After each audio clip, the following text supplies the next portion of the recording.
When Crunchyroll announced in 2019 that they would be airing webtoon originals on their platform, starting with webtoons like Noblesse, God of High School, I was instantly on board. But with their announcement that they would be covering the hugely popular Tower of God, I was all in. Because reason is, I am actually a pretty new and pretty big fan of webtoons. I've read tons of stuff from An Ordinary to I Love You, and a little bit of today's subject, Tower of God. Animated by the studio Telecom Animation Film, they are a subsidiary of TMS Entertainment who are in charge of this season's Fruits Basket Season 2. But for this studio, you may know them for their handling of the Lupin series. For Tower of God, they're aiming for a 13-episode season, which, as most Tower of God fans, or even people who've just kind of browsed through the Tower of God section on webtoons will know, that is kind of conservative. But I bet this is a test to see if there is a market for this anime and for webtoons to be adapted in general, which I think there will be. But with that being said, let's get into it.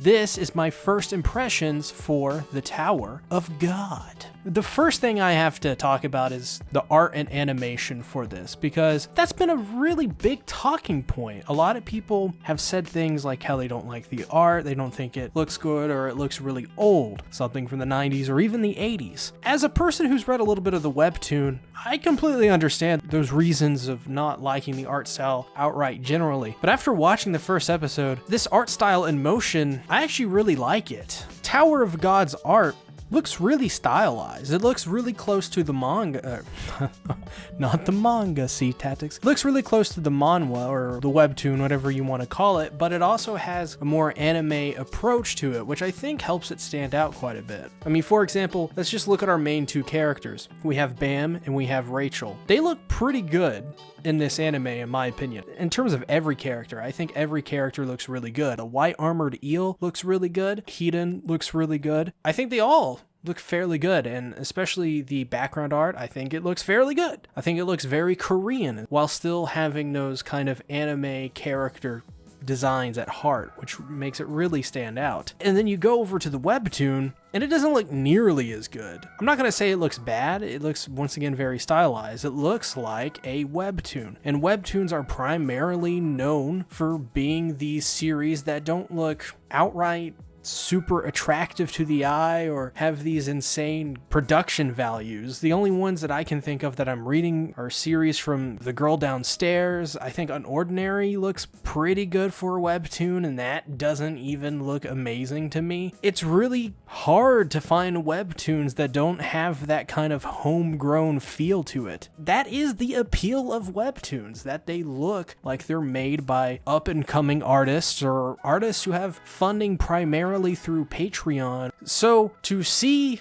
people rag on the art and animation and stuff, I get it. I really do get it, but I think at the same time, as a fan of webtoons, this looks amazing. In terms of the animation in particular, that's the only part where I feel it's not as good as it could be, but at the same time, I think it's kind of par for the course. This is one of the first major manhwa anime productions in a while, so to see it get this kind of low budgety animation kind of look to it, one of my friends in Discord actually put it best. It has kind of subpar animation. That, of course, is my co-host Malice in Wonderland. He said that, and I tend to sort of agree with that sentiment, at least, because it just doesn't look as good as other series in terms of animation, especially very baseline stuff. It looks better than a lot of stuff you see from JC's staff or Studio Dean, especially Studio Dean. But I think that's a good way to put it. It looks subpar, but not in a bad way. I think what they're really trying to do with this art and animation is simply putting it out there and getting it out there and seeing how people react to it before going all in on a webtoon that's not a proven entity yet. And I think after Tower of God finishes airing, because it's going to be 13 episodes, I think we'll be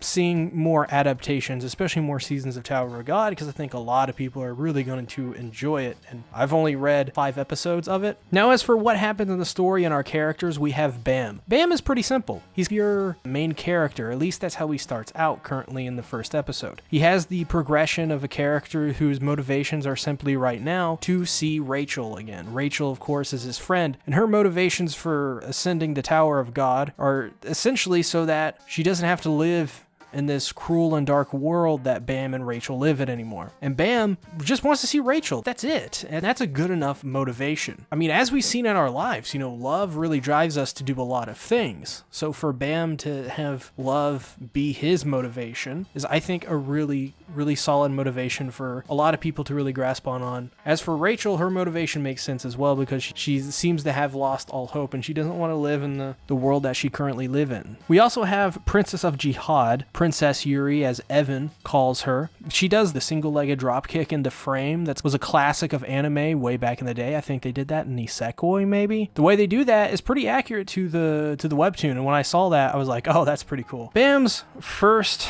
task is to defend himself from the white armored eel and then pop the balloon that Hiden tells him to pop. Yuri gives Bam the Black March, and the Black March is like, the way they react to it is like, oh, the Black March? Are you really going to give him the Black March? He can't use that. And Yuri's just like, whatever, give him the Black March. So he uses the Black March, he stabs at the balloon, and it does nothing. Evan yells out, ask the Black March for help, and he does. And it turns out the Black March is female. And I really loved this exchange because she's like, what do you want? Riches, food, luxuries, what is a woman? What do you want? Bam's like, I just want Rachel. That's who I want. And she's like, what's a Rachel?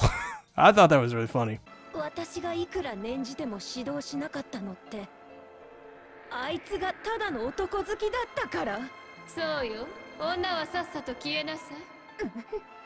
And it turns out Black March will help Bam, because the same thing Yuri said, essentially, because Yuri was like, oh, I'll help Bam.